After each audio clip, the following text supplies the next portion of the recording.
Let's open our Bibles now to the Gospel of Matthew. The Gospel of Matthew, chapter 6.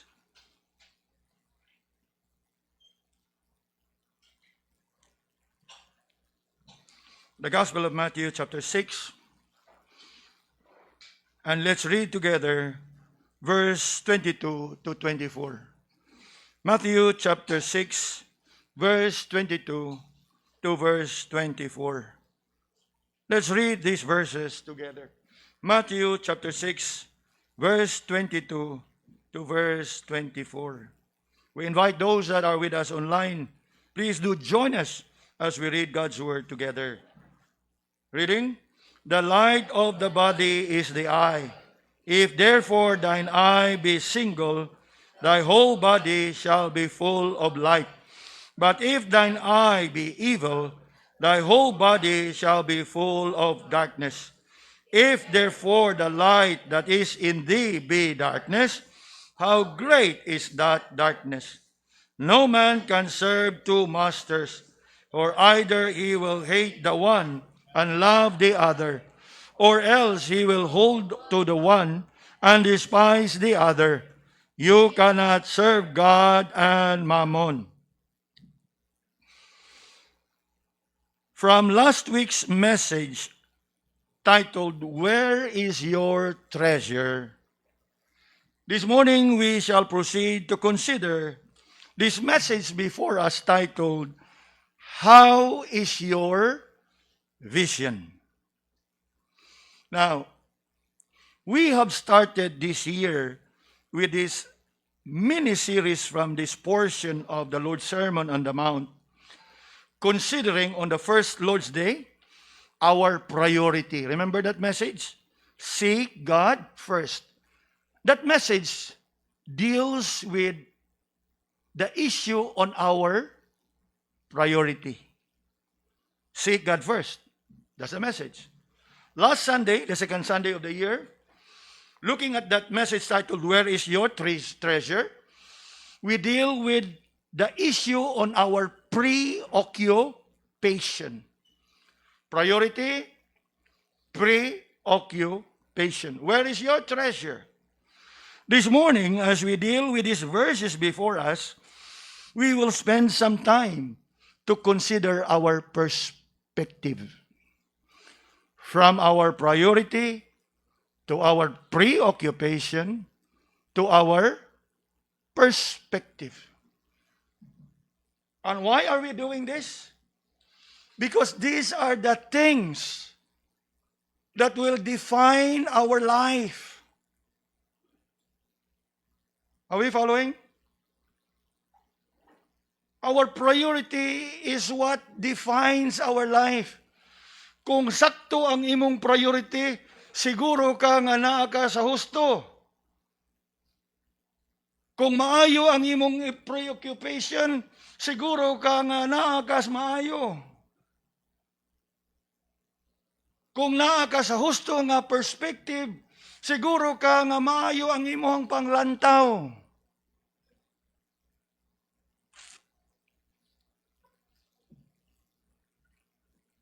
In fact, we can only thank the Lord that when I look into this portion of the scripture, I was really considering, how can I preach? Now, these verses are familiar to many of us. But I really pleaded and prayed and asked the Lord, how can I preach from this text in a way that it becomes fresh? Nga dili lang nga ato ang balik-balikon ang ato ang nakatunan sa pila na kakatuigan gikan from this passage of Scripture. But I pray and ask the Lord that He will give me fresh insights. Dili haron nga ato ang ma-package in a different way, but we can present the truth in a freshly manner. And I thank God indeed, because not only it is timely, But I find it appropriate that we go back to this basic sa atuang Kristohanong pagkinabuhi. Sa kada sulod sa bagong tuig, you know, there is an old song. Of course, old song, a secular song, that comes with a line, nothing changes on New Year's Day. Kaninyo nga karaan na sa kalibutan o sa kalihukan, you would know unsa nang kantaha. But isn't it true? Siguro sige tag-atubang og bagong tuig. But you know what? Nothing changes on New Year's Day.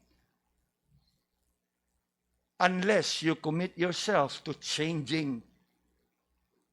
Pero nga, magsige lang kagpaabot nga kadasod sa bagong tuig, mabago ang tanan, nothing changes unless you yourself would commit nga imong usbon o bag-uhon ang imuhang kinabuhi by yielding your all to the Word of God. And that would indeed make a big change, not just on the new year, but make a big change diha sa imuhang kinabuhi. But I'm not promoting that song. It's an old song. It's a worldly song. But just that line, because there's truth in it. Nothing changes on New Year's Day.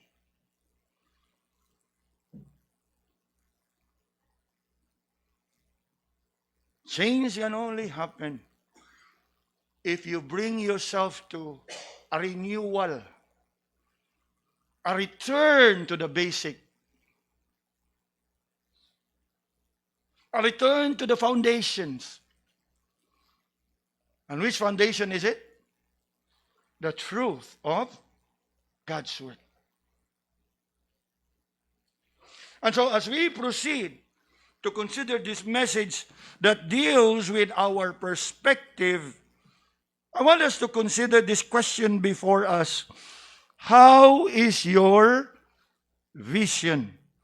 Now, of course, I am aware na murag na atay bisita karon dinhi who may have visual impairment. Igsoon, mga tanong lang ko, is it visually impaired or visually deprived? Impairment. Okay. Now, this message is not about you. Okay? This message is for all of us. Because this message is not about physical, visual impairment, whether you have a 20/20 vision or not. This is more about our outlook. This is more about our perspective in life. Ang ato ang panglantaw sa kinabuhi. That is how the Lord used the subject on eyes and eyesight here.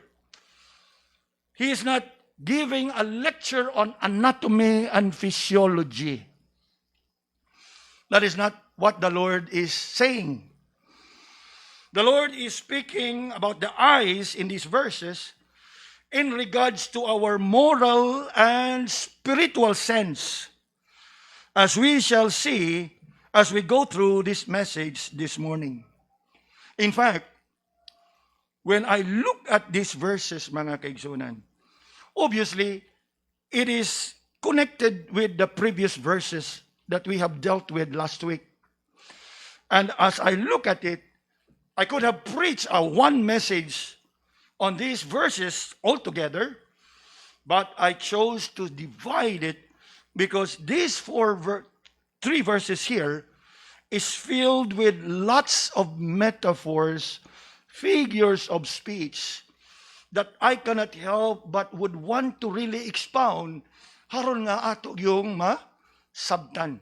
Because when, as a preacher, ang challenge mo gud nimo na if you preach on a lengthy narrative, most likely what you be able to come up with is a message that is generalized. Ganit bisag atong i-generalize, maabot gyapon tag alas 12. Much more if you would expound on the details of every verse, of which I am really committed Somehow, by the grace of God, I am committed to really, nga kana bang, once we come up to that verse, masayran na ninyo kung sa nga verse, nga sa sunod nga naay mga higayon nga dungog ka na nga verse, you would know what is that verse all about. Mura ba og parehas ba gyapon nga nagtudlo ta og basic mathematics, 1 plus 1 equals 2. The next time you hear 1 plus 1, you would know that it will always be equals 2. That is my burden. Mo kana nga, sa ako ang paglantaw, I cannot afford nga mura ba og muagi ta aning bersikulo ha. Unya mayngon na dita, let's pray. Nga murag wa na to gyud maukay og unsay buot ipasabot ni anak. And in fact, yes, the Lord, by His working in us, He has led us to really dissect in order for us to really see. And I hope you are getting it, that there is, yes, in this passage, the priority, there is the preoccupation, and this morning, we're going to deal with a perspective, ang panglantaw nato sa atong kinabuhi. And indeed, as we go through these verses, you would realize that it's filled with metaphors, meaning figures of speech. Nga samtang, mingon ganitag figures of speech, while this truth may be applicable in a literal and physical sense to the eyes, but the primary purpose niini is not much on the physical and the literal eyes, but in a figurative sense pertaining to the moral and spiritual sense of which the Lord is teaching the truth, niining dapita. And going through this message, mga kaigsunan, I want us to consider first the condition. We're talking here about our vision. Let's look at the condition. Verse 22. The light of the body is the eye. The light of the body is the eye. Again, bear in mind, I've mentioned about metaphor, figure of speech. Primary emphasis, moral and spiritual sense, though it can also be true in a literal and physical sense. And isn't it true that the light of the body is the eye? Your eyes are your only means to detect light, and therefore your only source of vision. Are we following? Imagine na ang ato ang mga kahigalaan, or even imagine na ang usa ka binuhat nga nahimugso nga natawo, deprived of eyesight. Think for a moment.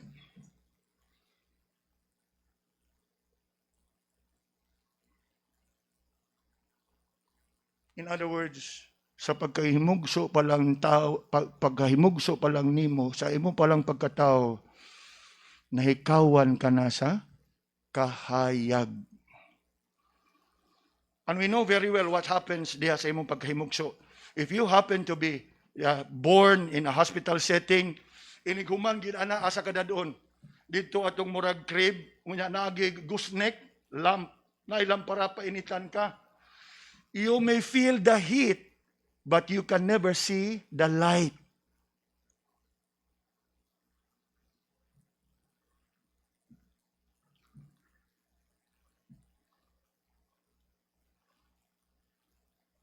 Wa siguro nato na mapamalandungi sa kadugay-dugay na natong nabuhi sa kalibutan.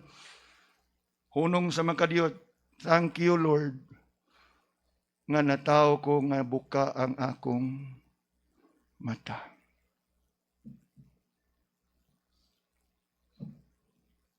That is what Jesus here said. the light of the eye is the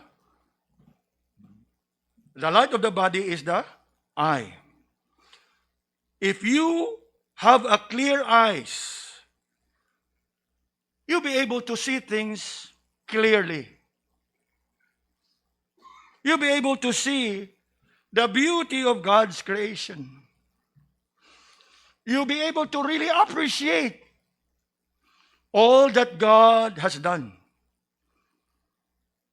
But you cannot enjoy such an experience when you are born deprived of your eyesight.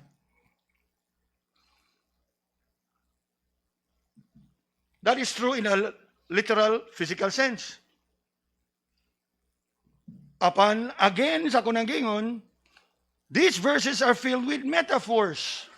So sa pag-ingon sa atong Ginoo dinhi, it can be true in a literal and physical sense, but he is actually referring this in a moral and spiritual sense.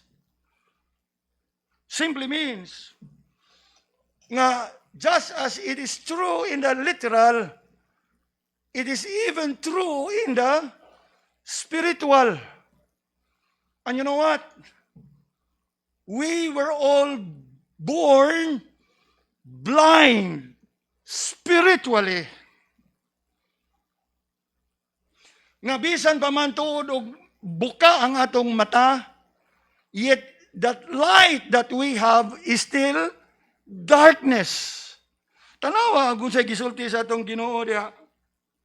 Verse 23, if thine eye be evil, the body shall be full of darkness.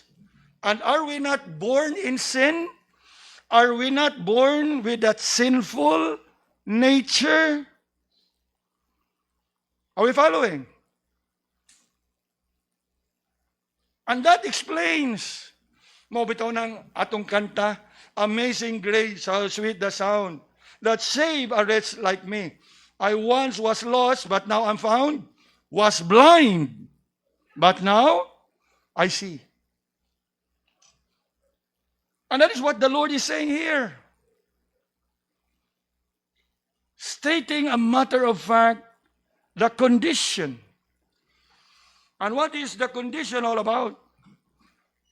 Yes, the Lord here mentions about the condition, that there is such a thing as a good eye. Meaning, having a clear eyesight. Again, bear in mind, metaphor, figure of speech, referring to spiritual enlightenment. Nga naman, look on verse 22. Ingon diha, the light of the body is the eye. If therefore thy eye be single, thy whole body shall be full of light. Yes, as I've been saying all this while, the Lord is using this statement referring to the moral and the spiritual condition, not much on the physical. Although, as I have said, what he is saying here may be true likewise in a literal and physical sense, upon the manner in which the Lord used it, primarily refers to the moral and the spiritual. And what is the Lord saying here? If therefore thine eye be single. Now, the word single here has the idea of being in good condition, being in focus, having a clear vision. And how is it? And what makes it indeed in good condition? Niingon man diha, the whole body shall be full of light. Again, full of light. O ato nang binisayon unsa man, puno sa kahayag. And obviously, kanang pagkapuno sa kahayag diha would refer, again, metaphor, figure of speech. In the Bible, when you are told that you are in the light, it refers to you being in the truth. In comparison and in contrast to you being once in darkness. So full of light here means that you are filled with truth, full of wisdom and understanding, in contrast to those who are in darkness, in ignorance, and in unbelief. Now, to help us better understand this, turn your Bibles for a while to the book of Romans. Romans chapter 1. Haron nga makita nato ang dakong kalahian sa usa ka tawo whose eyes are single that is full of light, in contrast to those people whose heart are filled with darkness, in ignorance and unbelief. Look with me at Romans chapter 1, verse 19. Tanawa ang estado sa mga tao nga anaas kangit-ngit. Because that which may be known of God is manifest in them, for God had showed it unto them, for the invisible things of Him from the creation of the world are clearly seen, being understood by the things that are made, even His eternal power and Godhead, so that they are without excuse. Nga naman, kay bisan pa man sa tanang kamaturan nga gipadayag, wa nilang makita. O nga nung wa nilang makita. Verse 21, because that when they knew God, they glorified Him not as God, neither were thankful. But what happened? But became vain in their imagination. And their what? Foolish heart was? Darkened. Ngit-ngit. In fact, what happens to them?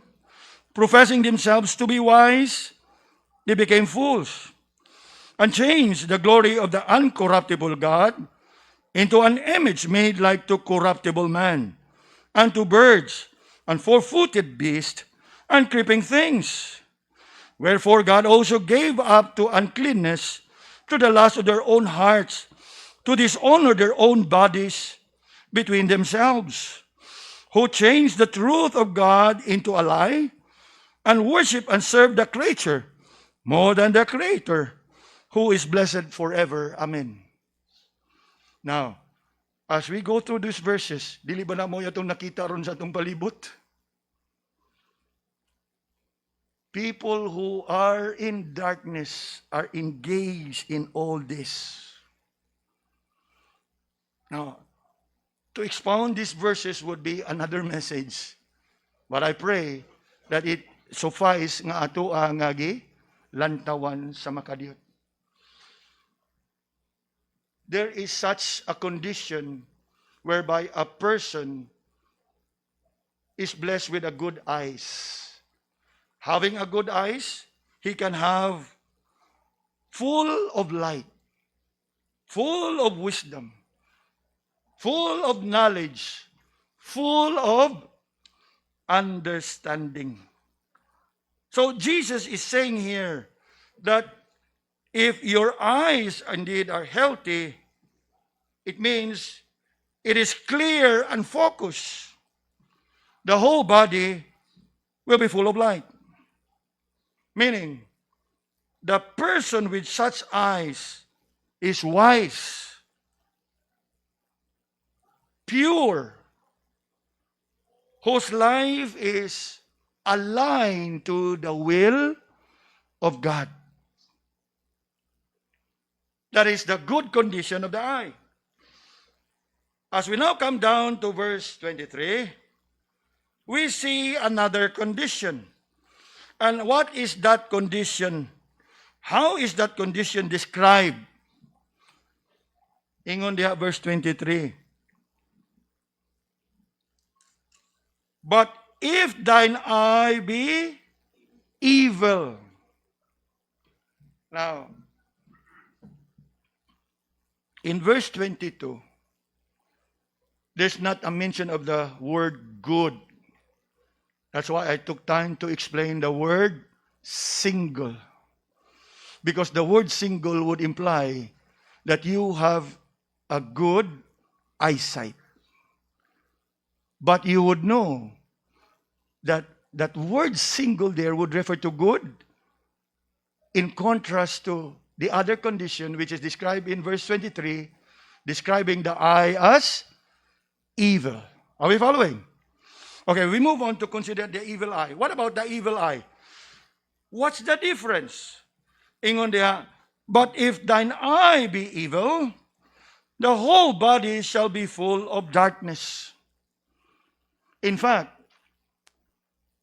dinhi natong makita that what the Lord here is referring to is not much on the physical and the literal sense, but in the moral and spiritual sense, because it did mention, if therefore the light that is in thee be darkness, how great is that darkness? In other words, atong makita diha nga, yes, you still may be able to really see, yet because your perspective is evil, therefore, ang imong panglantaw sa kinabuhi is full of what? Darkness.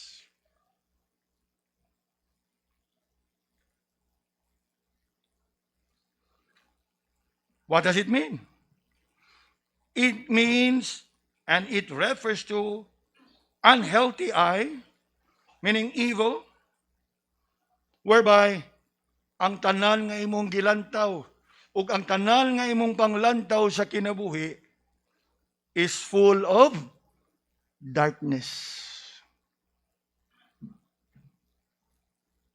In contrast to full of light, meaning full of wisdom, knowledge, and understanding, the evil eye is full of darkness, meaning full of foolishness, impure, misaligned with the will of God. Ug mao nay atong makita nga kahimtang sa katawhan karon. Here before us are two general conditions and its contrast. On one hand, there's the good eye. On the other hand, there's an evil eye. Nga, sa ato ang pagsayod niini, it's about time nga ato apod nga eksaminon ang ato ang kaugalingon. And so, having seen the condition, we proceed to consider the examination. As with our physical eyesight, our spiritual eyesight needs to be examined. You know, mga kaigsunan, in a literal sense, in a physical sense, as we grow in age, our eyesight start to deteriorate. O kanus-an nato na mahibawan. Yes, ato na siyang matagamtaman, but there will be times that we keep on denying. We keep on denying. Gani, that is true to me, and I don't know if it is true to you. For some time, I have struggled with my eyesight, pero I keep on denying it nga naman, because I could not imagine the thought nga magstulob na tag-anti para. Kaya nga naman, we always equate it as what? Wala, tiguang na gid ta. It took me some time to really come to terms with it until nga niabot gyud ang panahon that I would have to yield myself to undergo a what?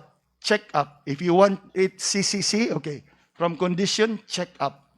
But I would rather use the word examination. And it was only then nga gipasabot ka sa optometrist o sa doktor nga ningon nga mao ni kahimtang sa imong mata. Unya kay tungod kay tuwa naman ka dito, what do you do? What do you do? Tell me. unsa may atong buhaton, Dok. So you end up what? You're being examined, right? A, E, O. And of course, once you go through examination, you don't just live there without being prescribed. Nga naman, no point. Unihan to ka og balik ni mo wag yung bulhog lang yapon. Are we following? That's why I say, while this could be true literally and physically, the emphasis here is more in a moral and spiritual sense. Nga diin, ang atong Ginoo dinhi is bringing to our attention these things in order for us to examine ourselves. Kaya just as our physical eyesight need to be examined, so it is with our spiritual eyesight. For what purpose? In order for us to be what? Corrected.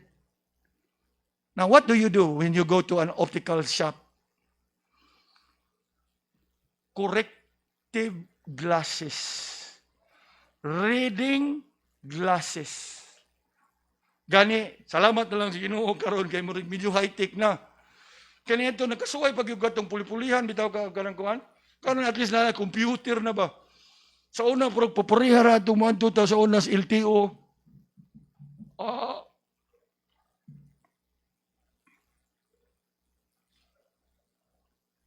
We go for examination. So it is in a spiritual sense. As we grow in our Christian walk, magkadugay ta nga Kristohanon, ayaw ka pagpakampante. Kay sama nga ang atong mga physical nga mata need to be examined even more as you go older, maupod atong spirituhanong mga panglantaw. Kay lantawa og unsay nangitabo karon og naawa matiguwa nga mga Kristohanon wa magpabadlong. Kabantay mo? Because they fail to submit themselves for examination. And how do we go for an examination? We need to be subjected through the lenses and the glass of the Scripture. Go back to the Scripture. Go back to the foundation. Go back to basic. And that is what we are doing. Balik ta og asa ta nagsugod. Talking about priority, preoccupation, and our perspective. Nga naman, kay it could be nga, dugay na kita nagkipat-kipat, dugay na kita naghalap-halap, pero okay ra gyapon. Di ba tinuod? Nagkadugay ta nga Kristohanon, asimba ra man gyapon ko, okay ra gyapon eh. Until you submit yourself for an examination, nga ibat-bat na gyud sa kamaturan sa pulong sa ulo, kuwang day ko diri, nagpakyas day ko diri, kuwang day ko dinhi. What do you do when you are being corrected by the Scripture? Of course, come before the Lord in repentance. In order for you to be renewed. You have been corrected in the light of God's Word. Then, you yield yourself to it in submission.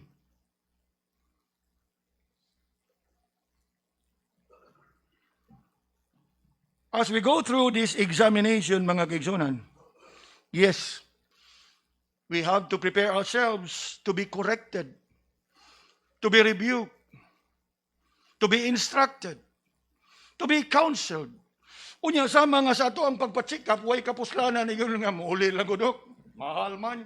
What do you do kung adto ka dito? Unsa kay atong mahimo, Dok?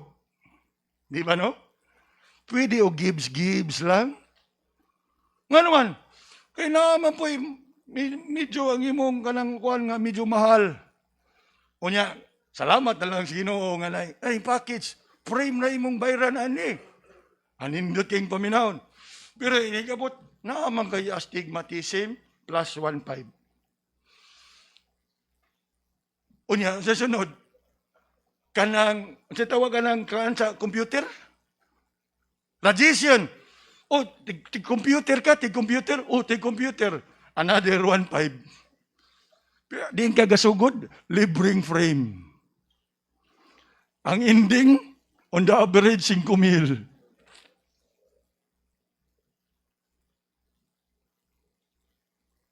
Unya, human nga gipasabot ka tanan, you cannot help it but really plead. Unsa man ni Dok, pwede installment. Kaya nga naman, kay imo nang gibati, og imo na yung na-realize nga you really need this correction. Are we following? Maupod na sa pulong sa Ginoo mga igsoon. For what we come Lord's Day after Lord's Day? Hearing God's Word.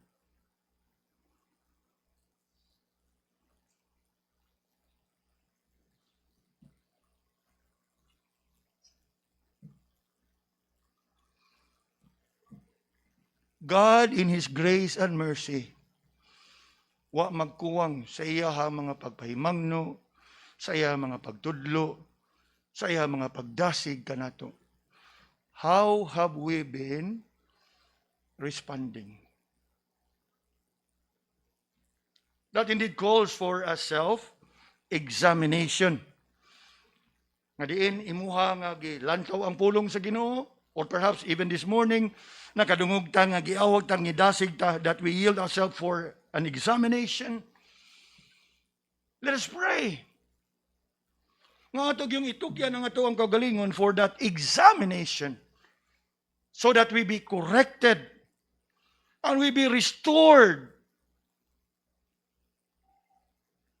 Nga sa madawat na natong koreksyon, ug sa kanta pa, I can now see clearly, now the rain is gone. Di ba tinuod? Hayag na og klaro ng imong panglantaw. And that can only happen if you yield yourself for an examination. Now, let's briefly go through. Why do we need examination? Now, there are common problems, mga kaigsunan. Just as it is common a problem in a literal and physical sense, it is common a problem also in a spiritual sense. Una, there is a problem about darkness. And when I say darkness, there are people who are blinded. Again, not physical, not literal, but blinded in the spiritual sense. Blinded in a spiritual sense meaning there's no light at all diha sa ilahang kinabuhi. And who are these people? In general, this refers to the unbelieving, the unconverted, the unregenerate. Turn with me quickly to 2 Corinthians chapter 4. 2 Corinthians chapter 4.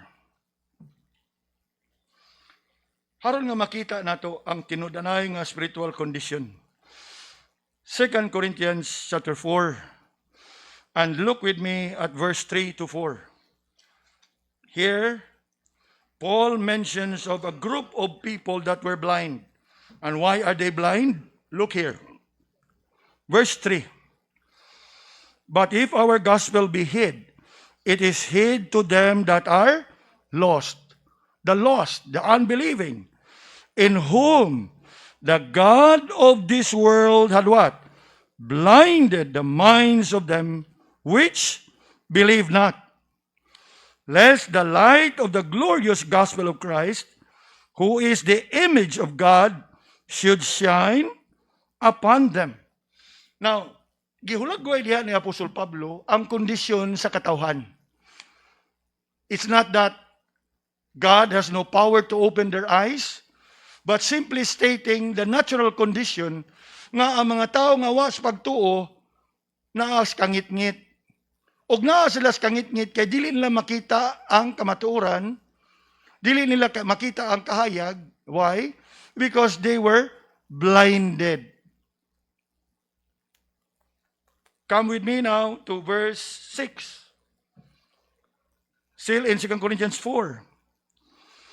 For God, who commanded the light to shine out of darkness, had shine in our hearts to give the light of the knowledge of the glory of God in the face of Jesus Christ.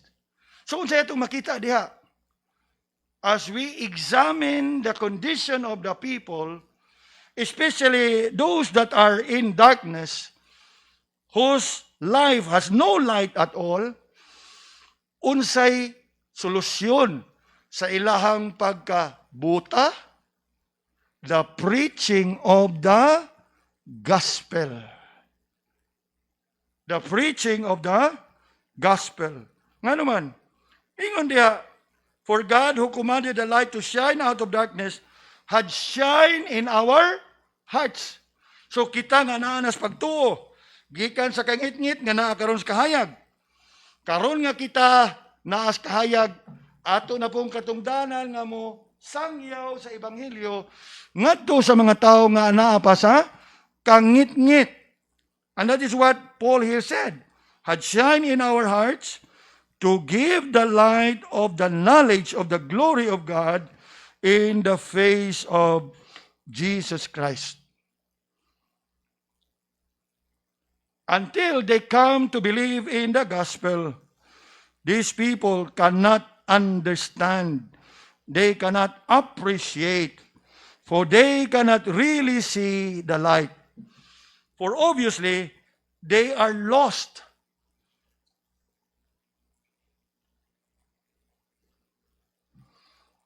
They may yet come to see the light once the Lord starts to work in their hearts, enabling them to respond to the gospel, to believe in the Lord Jesus, and be saved. Then and only then, nga ilahan ang makita ang kahayag. Dili ba mauna kanunay ato ang termino nga magamit o ginagamit? Once the Holy Spirit start to work in us, He works in us the work of enlightening, illuminating. Kanabang sa Binisaya pa, nahayagan, nalamdagan. O kinsay naghimo ana? Dili kita ang balaang espiritu. That means, the fact nga nahayagan kag nalamdagan, that means previously, you are lost because you are blind. That even when you deny you are blind, the light that you have is still in darkness. Just as what Paul said to the Romans, professing themselves to be wise, they become fools. Why is it so? Because the light in them is darkness. In fact, the Apostle Paul would testify of this before King Agrippa. In the book of Acts, sa dihang gipangutana siya, giimbestigar siya, ug naminaw ang hari diha kaniya sa unsang pagkaunsaa nga siya nahimo nga magwawali sa ebanghelyo. This is what the Apostle Paul said. Acts chapter 26,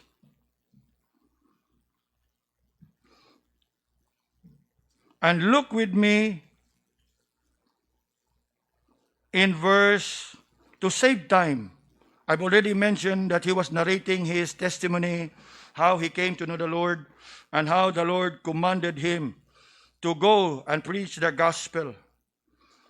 To save time, ingon siya diha in verse 17, Acts 26 verse 17, delivering thee from the people and from the Gentiles, and to whom now I send thee, for what purpose? 18, to open their eyes and turn them from darkness to light, and from the power of Satan unto God. Now, ang pulong sa Ginoo ana gasulti. Sa panahon di ay nga naapatas kangit-ngit, kang kinsa ta nabilong,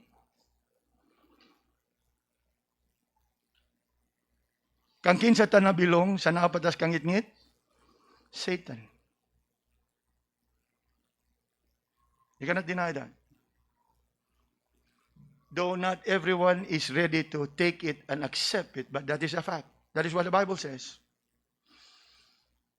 You can only imagine millions of people out there enjoying all the festivities. To whom did they belong?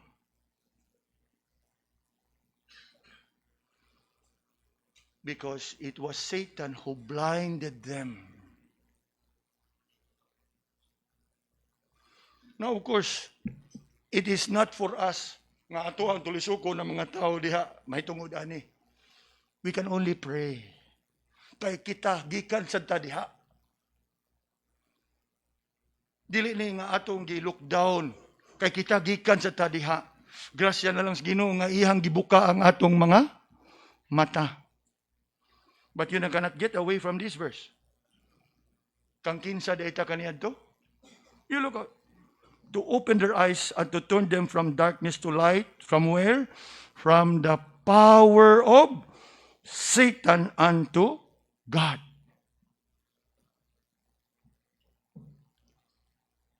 It is only when your eyes be open, again in a spiritual sense, nga mahayagan ka. Nga diha sa imong kanang nalamdagan kag kahayag, kana bang makapanglingo-lingo bitaw no? Salamat lang Diyos Ginoo nga nadala kita sa kamatuoran. Apan sa ato ang paglantaw ana, it's not that we take pride that we look down on those who are still in darkness. It should encourage us even more to pray. Nga ato silang ma-reach out, nga madasad nato sila gikan sa kangit-ngit nga diri sa kahayag.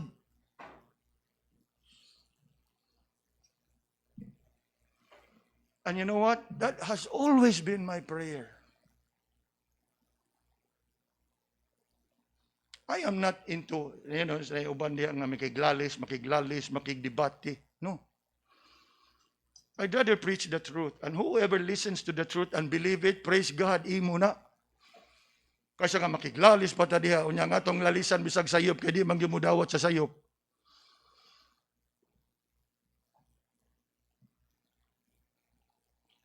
Akong gibasa, inyong gibasa. Naana na ninyo, kay dili man siya linubagay, bukton og kamot. Dili man pinugsanay.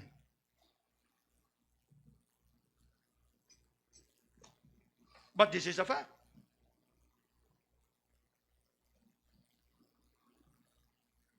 Not until the light of the gospel would shine in the hearts of men that they be able to see the truth.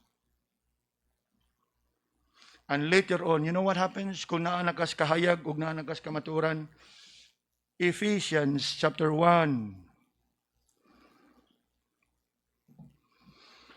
And look with me in verse 16 to 18. Ephesians 1 verse 16 to 18. Remember, atong gitrace gikan sa kangit-ngit na da sa kahayag. Karon diha sa kahayag og sa hingpit pagyud nga kamatuoran og kahimayaan. Ngano man ingon sa Apostol Paul diha verse 16. Cease not to give thanks for you, making mention of you in my prayers, that the God of our Lord Jesus Christ, the Father of glory, may give you the what? Spirit of wisdom and revelation in the knowledge of Him. For what purpose? The eyes of your understanding be enlightened, that ye may know what is the hope of His calling, and what the riches of the glory of His inheritance in the saints. And that explains, nganong sa kanunay, sa kada tapok, kada tigom, what do we do? Study God's Word. Study God's Word. Study God's Word. Because it is the means whereby the Lord would reveal unto us more knowledge. And in learning more knowledge, we gain more wisdom and understanding. Remember the danger? As we continue to grow in age, not just in physical sense, but in a spiritual sense, there's a tendency that we deteriorate. We need to be examined. Unya kadaghanan akong nakita bitaw karon nga trend sa mga Kristohanon. Ay, asiring niagi na ko anak kamo na sad. Refreshment niagi na ko anak kamo na sad. Junior worship teacher dugay ko diha kamo na sad. Unya unsa na may mubaton? Kung nahuman na ka sa tanan.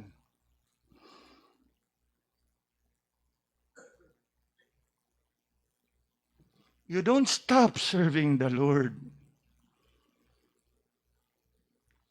Ug nahuman ka na, pray and ask the Lord, how can I be of service?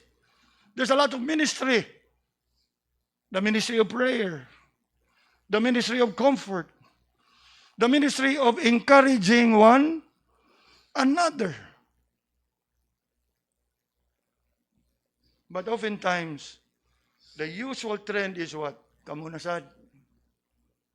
Mura ba o giparihas niya sa secular nga trabaho, abot sa 50 o 60 ang say tawag, retirement.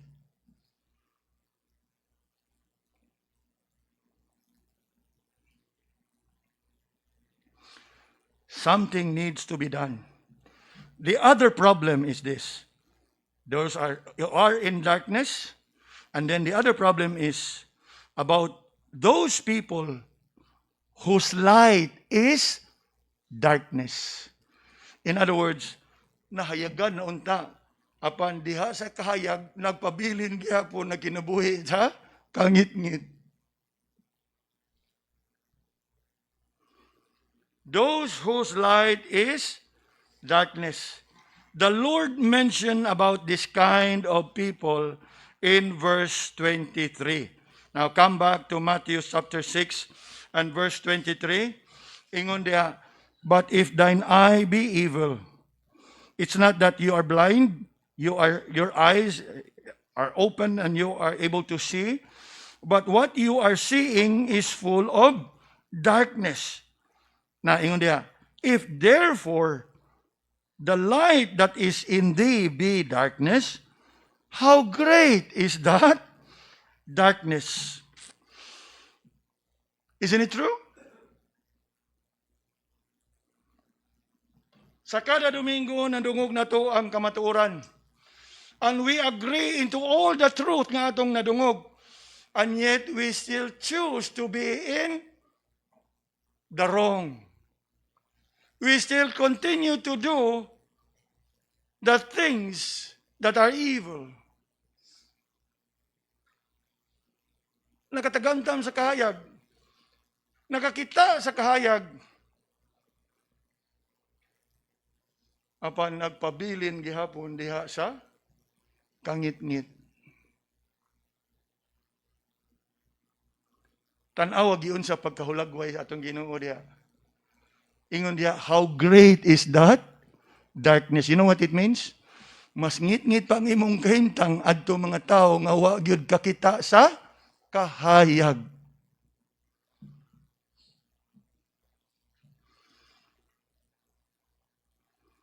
A very sad condition. Unya, sa mga daghan kaayo ang mga tao nga naagyos kangit-ngit, naagya po'y daghan gyapon nga tao nga naantas kahayag pero nagpabilin gyapon sa kangit-ngit. Of course, if we look at it in its context, the Lord is referring to a group of people here. And who are these people? The scribes and the Pharisees. Who are these people? They know the scripture. In fact, many of them are doctors and experts of the law, the Old Testament. And yet, sa kahayag nga ilahang gihuptan o gitudlo, they miss to recognize the true light, the Lord Jesus. Nga naman, kay mas gipili gihapon nila ang ilahang personal nga panglantaw sa kamatuoran. Naanagyod sa ilahang atubangan ang katumanan sa tanan nga ilahang gitunan og nasayran, and yet they reject Him. Remember what the Gospel of John said? He came unto His own, but what? His own receive Him not.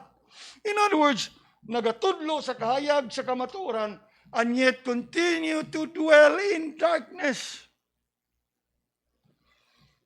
Ug dili ba natin tinuod karon sa kada Domingo nakadungog tas pulong, sa kada Domingo mo agree kita, sa kada Domingo mo uyon kita, sa kada Domingo na blessed tas kamaturan. But how have we been responding to the truth, the light of God's Word? Sad as it may be, kontento na lang tang makadungog sa kamaturan, anyet padayon gyapon tang nagkinabuhi sa kangit-ngit. Unya, you look at the sad condition if you happen to be in that kind of life. If your light be darkness, how great is that darkness?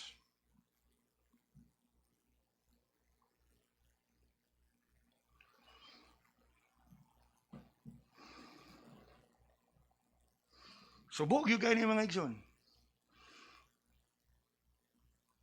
So there are those who are in darkness, no light at all. There are those whose light is darkness. Ang ikatulo, may siguro nga itong eksamino na itong kagalingon.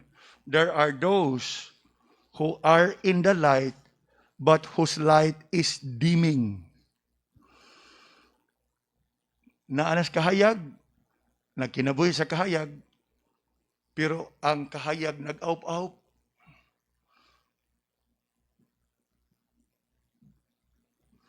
And this is where many of us comes in. Magkadugay ta sa atong Kristohanong pagkinabuhi, magakampante ta, that all is well, magakumpiyansa ta, nga okay ra ang kinabuhi, not until you yield yourself for an examination.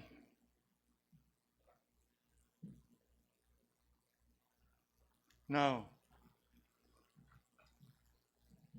sa di ba mo padayon ba? Mas maayo nga kita'y maghimo sa atong examination rather we be subjected to God's action. In other words, ayog paabuta nga kastiguho na tas Ginoo sa ato ang kahimtang.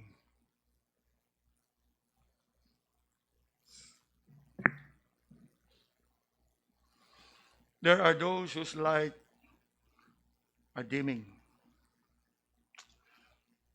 Until you yield yourself to an examination and submit yourself to that examination and humble yourself to let the Word of God work in you richly,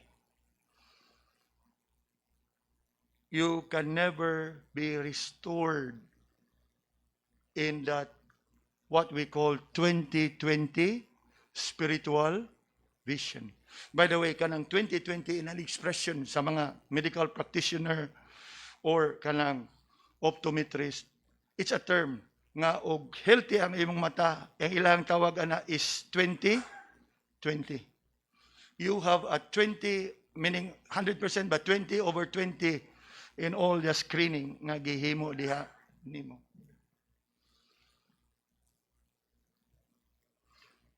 Now, from the examination, we go to the prescription. Where can we find the prescription? 24. No man can serve two masters, for either he will hate the one and love the other, or else he will hold on to the one and despise the other. The root of the problem here is indeed an eye problem. And what is that eye problem here? The problem on perspective. And that is what the Pharisees and the scribes are having during the time of the Lord. The religious leaders of that time are having this kind of problem. And what is that problem? They have a double eyesight. Remember the word the Lord used in verse 22? If your eye be single, clear, focused, aim. But what happens is, the religious leaders of their time are having an eye problem. And what is the problem? Double vision. Now, when I use the word double vision, dili ni siya ingon pareha sa tuwa, hindi para pareha nga ako doble vista. Double vision in a sense nga, samtang nakafocus sila sa kamatuoran sa Ginoo, nakafocus po sila sa bahandi sa kalibutan. In other words, they have a dual perspective. And just when you think that having a dual perspective is all right, dili ginapwede mga igsoon. Kay klaro ang gisulti sa atong Ginoo in verse 24, no man can serve two masters, for either he will hate the one and love the other. True, it is not possible. In fact, it is impossible to serve two masters. As Jesus here said, either you hate the one and love the one and hate another. So what is the prescription here? The prescription is that we be single-sighted, to be a servant to one single master. Because the Lord clearly said, no man can serve two masters. In fact, John would have to remind us of this, nga dili pwede nga imuhang serbisyuhan o alagaran both ang Ginoo ug ang kalibutan. Ang Ginoo ug ang bahandi sa kalibutan. 1 John chapter 2 verse 15 to 17. Love not the world, neither the things that are in the world. If any man love the world, the love of the Father is not in him. For all that is in the world, the lust of the flesh, the lust of the eyes, the pride of life is not of the Father, but is of the world. And the world passeth away, and the lust thereof. But he that doeth the will of God abideth forever. That is very clear. So, niini nga kabuntagon, ato ang lantawon ang ato ang kaugalingon. How is your vision today? Is it single?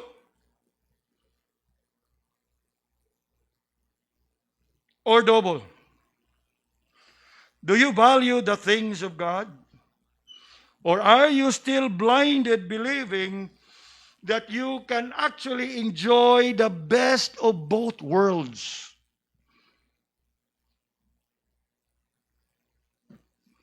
Do you see clearly now, through the corrective lenses of the Bible, how it is indeed impossible to serve two masters? Gani mga kaigsunan, I know I have gone over time, and I always do. But I hope, I pray that you can bear with me. Kana bitong giingon diha nga serve two masters. Usa sa hinungdan nga nung di ginapwede is, especially in biblical times, once you become a servant to a master, you can never be a servant of another. Ngano man? Kay ang kanang agaw nga imong gialagaran, maunay nagpalit nimo diin in the slave market. You know, in the Bible, all the slaves are being sold in the slave market. And that's the idea behind master and servant. Once that person becomes your master, you will be forever indebted. In other words nga, magbaton kag utang kabubuton kaniya kay siya mo'y nagtubos kanimo dito sa merkado nga diin ikaw daw sama sa pipila ka mga kahayupan, gibaligya, gimasyada, gibalandra, para pilian sa kinsay interesado nga mupalit para nga dadon sa ilang balay o para nga magamit. Nakuha nato ang konsepto? It's not just possible because every slave in that time, they are bought with a price. Unya, once you are bought with a price, ang katong tao nga nipalit nimo, maunay imong agalon. Wag yung kay laing sundon, wag yung kay laing tumanon, wag yung kay laing paminahon, kundili ang katong imong agahon. That's the idea behind the word there, serve. Because that word serve implies nga imo siyang agahon. And you become not just his servant, you are a slave to him. And that brings to us that understanding, especially if you know the context in the Bible, nga dili, karon maingon ta, na kay trabaho sa buntag, na po kay trabaho sa gabi.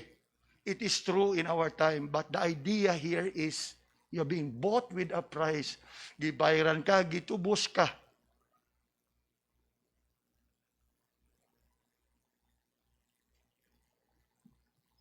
And so what's the prescription? Be single-sighted to serve a single master. Again, how is your vision today?